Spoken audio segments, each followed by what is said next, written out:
Entonces, en este caso se pide determinar el volumen de la región sólida acotada por la superficie z igual a raíz de x cuadrado más y cuadrado y x cuadrado más y cuadrado más z cuadrado igual a 8 para z positivos, es decir, los 4 octantes de la parte superior del espacio. Entonces, pues digamos, lo primero siempre identificar la región en el espacio. Entonces, pues primero graficamos nuestras superficies. La primera es un cono, ¿sí? Y la segunda es una esfera. Entonces, como me dicen que y es positivo, lo que supone es que la región o lo que queda encerrado entre estas dos superficies sería lo que está dentro del cono, ¿sí? Y poniéndole la tapa superior como esfera. Es decir, nuestra z, nuestra altura, estaría limitado si lo miramos de forma vertical, de forma directamente de frente a uno de los ejes de X, en este caso el Y, tendríamos que el límite superior de z sería la esfera y el límite inferior sería el cono. ¿Sí? Esos serían los limitantes de nuestro z. Entonces, como siempre, yo necesito identificar mi región sobre el piso. ¿Sí? Si yo miro desde acá arriba, fíjense que la sombra de esta región me la va a dar justamente la sombra que genere esta intersección entre las dos superficies, ¿sí? Que es un círculo.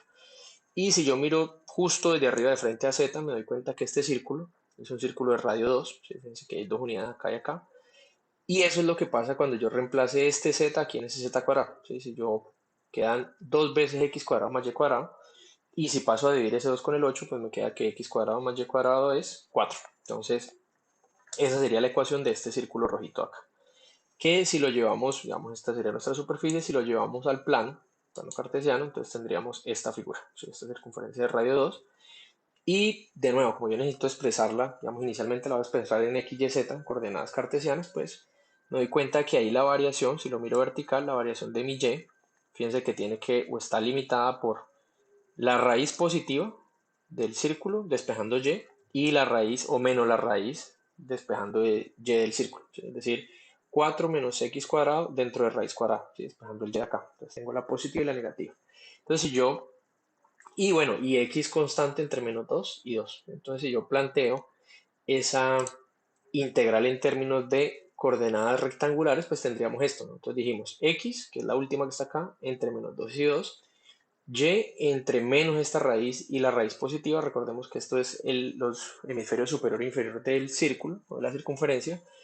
Y lo que hemos dicho para z, que es la que está aquí para calcular de primera, sería desde el cono, que es z igual a esta raíz, ¿sí? Simplemente puse esto, y el círculo, la esfera, perdón, despejando z acá. Entonces esto serían coordenadas rectangulares. Sabe uno que esto va a ser difícil o se va a complicar algebraicamente por la integral, entonces ahí es donde tiene sentido pensar en las coordenadas polares. Entonces recordemos que en coordenadas esféricas tengo que considerar dos ángulos y tengo que considerar también el ángulo phi, el ángulo teta y además el rho, ¿sí? Que es la distancia. Entonces, primero, pues digamos, pensando en el ángulo, pues primero el ángulo phi, que es el ángulo que se subtiende desde el eje z hacia los puntos. Entonces yo me ubico aquí frente al eje y. El ángulo phi sería el ángulo que, pensando en este eje z, yo subtiendo hasta caer a esta diagonal, ¿sí?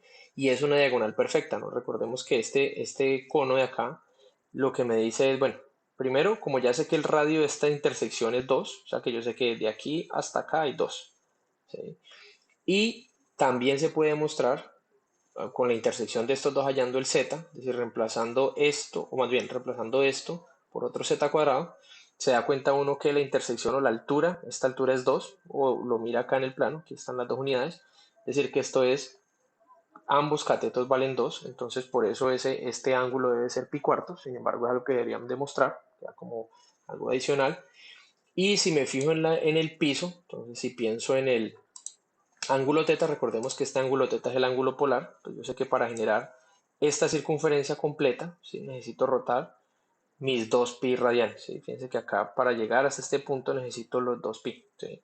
Entonces esas serían las variaciones que tendríamos para nuestros ángulos en términos de nuestra integral, ¿sí? Entonces por eso tenemos teta de 0 a 2 pi, rotación completa, phi de 0 a pi cuartos, que es desde el eje z hasta tocar el cono, y rho, que es la distancia. Recordemos que rho, la distancia va a estar limitada por 0 en el espacio, va a ir desde el origen hasta tocar aquí. Lo más lejos que puede llegar uno en distancia es la esfera, y la ecuación de la esfera es rho cuadrado igual a 8, o sea, rho igual a